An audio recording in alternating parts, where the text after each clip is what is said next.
తాకట్లో ఉన్న మీ బంగారాన్ని విడిపించి ఆ రోజు ఆన్లైన్ రేటుకి కొంటాం. Sharma gold company.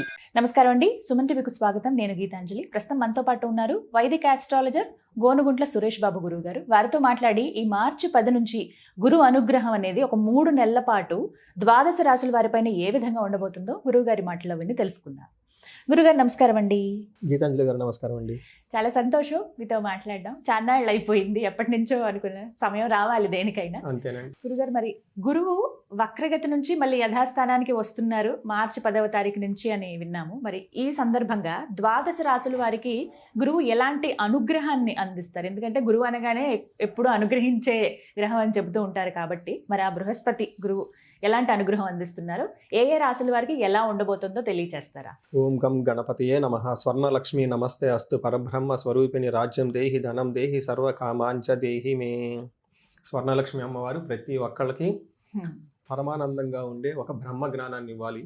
ప్రతి ఒక్కళ్ళు తమ కళ్ళతో హోలిస్టిక్గా ప్రతిదాన్ని చూడగల ఒక సామర్థ్యం మనకి ఇవ్వాలి. అలా ఇచ్చే ఒక శక్తి స్వర్ణలక్ష్మి అమ్మవారికి ఉంటుంది. ప్రతి ఒక్కళ్ళకి రాజ్యం దేహి వాళ్ళకి ప్రతి ఒక్కళ్ళకి రాజ్యం దేహి అంటే ఏంటి, వాళ్ళకి అథారిటీ, పవర్, స్టేటస్ సింబల్ ఉండాలి. ధనం దేహి, విపరీతంగా ధనం ఉండాలి. సర్వకామాంచ సిద్ధి, ప్రతి ఒక్కళ్ళకి వాళ్ళ మనసులో ఎలాంటి కోరిక కోరుకున్నా ఇమ్మీడియట్గా తక్షణం నెరవేరాలి అని చెప్పేసి స్వర్ణలక్ష్మి అమ్మవారిని. మనకు వివేకం ఉండాలి. ఏ పని చేసినా కానీ రాంగ్ డెసిషన్స్ మనం ఏది చేసుకున్నా కానీ 10 ఏళ్ల తర్వాత 15 తర్వాత అయ్యో ఆ భూమి కొన్నాను, రాంగ్ డెసిషన్ ఇప్పుడు రియలైజ్ అవుతూ ఉంటాం. అలా రాంగ్ డెసిషన్ చేసుకోకుండా ఇంటెలిజెన్స్, బుద్ధి మనకు ఉండాలి. కాబట్టి గణపతి మనకు అది ఇవ్వాలి. ఈ 2 ఉంటే చాలు. వివేక వైరాగ్యం ఉంటే లైఫ్ అంతా హ్యాపీ అంట ఆది శంకరాచార్యులు చెప్తూ ఉంటారు. ఇందులో మీరు అడిగిన విధంగా గురువుని గురించి చాలా ఇంపార్టెంట్ అండి. గురువు బ్రహ్మ, గురువు విష్ణు అంటారు. అంటే మనకున్న ఎన్నో జన్మల కర్మల మొత్తాన్ని కరిగించి ప్యూరిఫై చేసి సన్మార్గంలో పెట్టే ఒకే ఒక శక్తి గురువుకు ఉంటుందండి. అందుకనే ఆయనకి బ్రహ్మ విష్ణువు కంటే కూడా ఇంకా పెద్ద అని చెప్తూ ఉంటారు అనమాట. మనం లలిత సహస్రనామం చూసుకున్నా, లేదంటే విష్ణు సహస్రనామం చూసుకున్నా, ఎలాంటి స్తోత్రాలు చూసుకున్నా కానీ, ఎలాంటి పెద్ద పెద్ద హోమాలు చేసినా కానీ ముందు గురువుకి ప్రార్థన చేయకుండా ఏది చేసినా కానీ అది కలవదు. గురువుకి నమస్కారం చేయకుండా వెళ్ళినందుకు ఇంద్రుడికి ఇంద్ర పదవి పోయింది, బ్రహ్మపాతం చుట్టుకొని ఇంకా మళ్ళీ ఆయన స్వర్గం రాలేదు. ఆ తర్వాత అది ఇంకా డిఫరెంట్ స్టోరీ. వాళ్ళ వైఫ్ అదంతా మళ్ళీ గురువు దగ్గరికి వెళ్ళేసి అది పెద్ద ప్రొసీజర్ అనమాట. అంత పెద్ద శక్తి ఉంటుంది ఆ గురువుకి. చూడటానికి చాలా సింపుల్ గా ఓకే లోన్ ఏదో సంధ్యావందనం చేసుకుంటా, మంత్రాలు చదువుకుంటా ఏదో లాగా ఉంటుంటారు అనమాట. బట్ వాళ్ళ చూపుకి, వాళ్ళ దృష్టికి, వాళ్ళ యొక్క ప్రెజెన్స్ కి చాలా ఇన్ఫ్లుయెన్స్ ఉంటుంది అనమాట. మనకి ఈ కాలంలో కనుక చూసుకుంటే గురువు ఎవరు అంటే అడ్మినిస్ట్రేటర్, ఓకే, ఈజ్ అ మంత్రి. సో మేనేజ్మెంట్ స్కిల్స్, ఎవరైనా కనుక మేనేజ్మెంట్ పదవిలో ఉన్నారు అంటే, లేకంటే రాజరిక పదవిలో ఉన్నారు అంటే, అధికారం ఉందంటే వాళ్ళ పక్కన గురువు కంపల్సరీ ఉండాలి. ఒక గురు దృష్టి రాజు ఈ సూర్యుడు దృష్టి ఉంటే వాళ్ళు మంచి సీనియర్ లెవెల్ పొజిషన్లో అయిపోతారు. 10 మందిని నాయకత్వ లక్షణాలు ఉంటాయి అని చెప్తూ ఉంటారు. ఎప్పుడైతే గురు దృష్టి లేదో, శని దృష్టి ఉందో, వాళ్ళు రాజరికం వచ్చినా కానీ దాన్ని కాపాడుకోలేక కోల్పోతారు అని చెప్పేసి చెప్తూ ఉంటుంది. కొంతమంది పొలిటీషియన్ వాళ్ళు నా దగ్గరికి వస్తుంటారు, ఏమంటే ఇప్పుడు నాకు పదవి వస్తుందా, ఉంటుందా, పోతుందా అని అడుగుతూ ఉంటారు అనమాట. ఈ కాంబినేషన్ మనం చూసేది. సో గురువు ఈజ్ ద వెల్ ప్రొటెక్టర్ అండి. సో మనకి గురువు ఏం చేస్తారు? ఫండమెంటల్ బేసిక్ క్వశ్చన్ చూసుకుంటే ఫస్ట్ ఆయన మనకి ధనాన్ని ఇస్తారండి. చాలా మందికి తెలియదు. మనకి గురువు ద్వారానే మనకి ధనం వస్తుంది. ఎవరైనా కనుక సరిగ్గా ధనం రావట్లేదు అనుకుంటే గురువుని ఇగ్నోర్ చేస్తున్నారు. అందుకని గురు సేవ చేసుకుంటే, శుశ్రూష చేసుకుంటే నిదానంగా ధనం వస్తుంది. తర్వాత సంతానం, తర్వాత జ్ఞానం, తర్వాత ఇలా అన్ని అనమాట. వేదిక నాలెడ్జ్, భక్తి, ఆధ్యాత్మికత, ధర్మచింతన ఇవన్నీ గురువు ద్వారా వస్తూ ఉంటాయి అనమాట. అందుకని ఈ గురువు సరిగా ఉంటే అన్ని సన్మార్గంలో ఉంటుంది. లక్ష్మీదేవి కూడా గురువుని ఫాలో అవుతూ ఉంటుంది అనమాట. ఎందుకంటే ధర్మాన్ని కాపాడతాడు కాబట్టి. ఏది ధర్మం, ఏది అధర్మం అని మనకు ఎలా తెలుస్తుంది? ఎవరో ఒకరు చెప్పాలి కదా. ఆ సోర్స్ గురువు అనమాట. అందుకని చెప్పేసి లక్ష్మీదేవి వాళ్ళ అన్నగారు శుక్రాచార్యుడు కూడా గురువే ఆయన. అందుకని చెప్పేసి జ్ఞానము ఎక్కడ ఉంటుందో, ధర్మం ఎక్కడ ఉంటుందో లక్ష్మీదేవి వాళ్ళని ఫాలో అవుతుంటుంది అని చెప్తూ ఉంటారు. సో ఈ సందర్భంగా గురువు మొన్నటిదాకా రివర్స్ వెళ్ళిపోవటంతో దాని యొక్క ఇంపాక్ట్ 12 రాశులకి ఏంటి, ఇప్పుడు మరలా సన్మార్గంలో రుజు మార్గంలో రావడంతో వాళ్ళ యొక్క ఇంపాక్ట్ ఏంటి 12 రాశులకు చూద్దాం. తప్పకుండా. గురుగారు, కన్యా రాశి వారిపైన గురు ప్రభావం ఎలా ఉండబోతోంది ఈ మార్చి 10వ తారీఖు నుంచి? అంటే అనుగ్రహిస్తాడా, లేకపోతే ఇంకా ఏమైనా ప్రభావాలు చెడుగా ఏమన్నా ఉండబోతున్నాయా? చెడా మంచా ఇవి కూడా మాట్లాడుకుందాం. సో లాస్ట్ 3 months నుంచి గురువుకి వీళ్ళకి చాలా రిలాక్సేషన్ ఉందండి. చాలా విషయాలు చాలా పాజిటివ్గా ఉంది. ఈ వక్రగతి అంటారు కదండి, ఇది చాలా మంచి జరిగిందని చెప్పుకోవచ్చు. వక్రగతిలోనే మంచి జరిగింది వీళ్ళకి. ఎందుకంటే రైట్ నో ఉన్న గురువు పొజిషన్ వీళ్ళకి ఉద్యోగంలో బాగా ఒత్తిడి ఉండే అవకాశం ఎక్కువగా ఉంటుంది, డైరెక్షన్ లెస్ గా ఉండే అవకాశం ఎక్కువగా ఉంది రైట్ నో. అయితే ఈయన వక్రగతితో ఉండటంతో ఈ 3-4 months ఏదైతే ఈ టైంలో వాళ్ళకి ఒక మంచి డైరెక్షన్ రావటం, ఒక స్థిరత్వం రావటం, ఇవంతా చాలా పాజిటివ్ ఉందన్నమాట.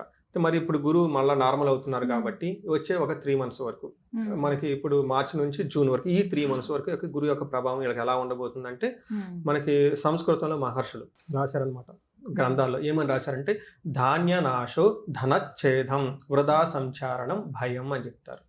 అంటే వీళ్ళకి ధాన్యం అనుకున్నంతగా రాదు, ధనం వస్తుంది, విపరీతంగా ఖర్చు అయిపోతూ ఉంటుంది. వృధా సంచారణం అంటే పర్పస్ లేకుండా అటు ఇటు తిరుగుతూ ఉంటారు, ఏం చేయాలో అన్నది క్లారిటీ ఉండదు, ఎందుకంటే చేస్తున్న పనిలో సరిగా రిజల్ట్ ఉండదు, ఫ్యూచర్ ఎలా ఉంటుంది అర్థం కాదు, అంటే కన్ఫ్యూజన్ లో ఉంటారు, ఎందుకంటే గురువు యొక్క కృప వీళ్ళకి సరిగా లేదు కాబట్టి. అంతేకాకుండా స్వజనైర్ దోషణం, వీళ్ళ కింద పని చేస్తున్న వాళ్ళు, వీళ్ళ చుట్టూ ఉన్న వాళ్ళే వీళ్ళని దూషిస్తూ ఉంటారు. ఈ పని ఎందుకు చేస్తున్నావు, ఆ పని ఎందుకు చేస్తున్నావు, అసలు నిన్న మొన్నదాకా బాగున్నావు, ఇప్పుడు ఇలాంటి డెసిషన్స్ ఎందుకు తీసుకుంటున్నావు, బాధలు ఎందుకు పడాల్సి వస్తుంది అంటూ ఉంటారు అనమాట. అంతేకాకుండా దశమస్థ యథా గురువు అంటారు, అంటే 10వ స్థానంలో గురువు అలా ఉంటే ప్రొఫెషన్ మ్యాటర్స్ లో వాళ్ళకి డైరెక్షన్ లాగా ఉంటుంది అని చెప్తూ ఉంటారు. మనకి పురాణాల్లో ఒక స్టోరీ ఉంది దీనికి సంబంధించి. శివుడు బ్రహ్మహత్య చేయటంతో ఆ బ్రహ్మ యొక్క శిరస్సు తన చిటికిన వేలికి అతుక్కుంటుంది. అటు కైలాసం వెళ్ళటానికి ఇష్టం లేక ఏం చేయాలో తెలవక కాశీ వీధుల్లో తిరుగుతూ భిక్షం ఎత్తుకుంటూ ఉంటాడండి. ఆ టైంలో ఆయన పేరు బలం ప్రకారం చూసుకుంటే శివుడికి 10వ స్థానంలో గురువు ఉండటం వల్ల ఇది జరిగింది అని చెప్తారు. ఆయన చేయాల్సిన పని ఏంటి, కైలాసంలో కూర్చోవాలి, అంతే కదండి. అక్కడ ఉండి ఆయన పని చేసుకుంటారు, సృష్టి స్థితి లయకారుడు అంటారు కదండి ఆయనకి. బట్ ఇక్కడ చేసే పని ఏంటి, కాశీ వీధిలో తిరగటం. ఏమైనా సంబంధం ఉందా, లేదు కదా. ఇలాంటి పరిస్థితి వచ్చే అవకాశం ఎక్కువగా ఉంటుంది. అంటే అప్పటిదాకా వాళ్ళు ఒక డిగ్నిఫైడ్ పొజిషన్లో ఒక C level వైస్ ప్రెసిడెంటో డైరెక్టరో స్కూల్ హెడ్ లేదంటే బ్యాంక్లో పెద్ద మేనేజరో ఏదో అయ్యి ఉంటారు. వాళ్ళు ఉన్నట్టుండి ఒక డిప్యుటేషన్ పదవో ఏదో వస్తుంది, దీనితో అక్కడికి వెళ్ళాల్సి వస్తుంది. అందులోనేమో సరిగ్గా ఏమంటారు అన్ఎండింగ్, అంటే ఇంట్రెస్ట్ లేకుండా వెళ్ళటంతో దేవుడా ఎంతకాలం ఈ రోజులు పాస్ అవుతుంది, ఇదేంటి అదేంటి, అటేమో మేనేజ్మెంట్లో అనలేడు, అలా అని వదిలేసిపోలేడు, అలా చేసుకుంటూ అటు ఇటు మధ్యలో ఏం చేయాలో అర్థం కాకుండా అటు ఇటు తిరుగుతూ ఉండి ఒక డిసప్పాయింట్మెంట్ కండిషన్లో ఉండే అవకాశం ఎక్కువగా ఉంటుంది. ఇది ఓవరాల్గా నాకు వచ్చే రియల్ టైం ఫీడ్బ్యాక్. మనకి మహర్షులు చెప్పింది ఒకటి, బట్ రియల్ టైం ఫీడ్బ్యాక్ ఎలా ఉంటుందంటే, ఉన్నట్టుండి టీచరు తీసుకెళ్ళిపోయి కొత్త స్కూల్ కన్స్ట్రక్షన్ జరుగుతుంది, అందులో గోల్మాల్ జరుగుతుంది, నువ్వు పోయి మానిటరింగ్ చేయమని అక్కడ పెట్టేస్తారు. అప్పటిదాకా వచ్చి బెల్ కొట్టి టయానికి వెళ్ళిపోయే వాళ్ళు అక్కడ కూర్చుంటే ఆ లారీ వాళ్ళతో ఈ ట్రిప్పర్ వాళ్ళతో మాట్లాడుకోవడం, కన్వర్జేషన్ డిఫికల్ట్ గా ఉంటుంది. ఇలా ఎక్కువగా జరిగి ఉండే అవకాశం ఉంటుందని మనకు చెప్తూ ఉంటారు. ఇలాంటి ఎదుర్కొంటారనమాట. మరి మీరు ఏమైనా పరిహారం చేసుకుంటే కాస్త కుదుటపడే అవకాశం ఉందంటారా? ఇంకా ఖచ్చితంగా అండి. వీళ్ళకి ఫస్ట్ ఏం చేయాలంటేనండి, ఎల్లో కలర్ దుస్తులు ఎక్కువ వాడుతూ ఉండాలి.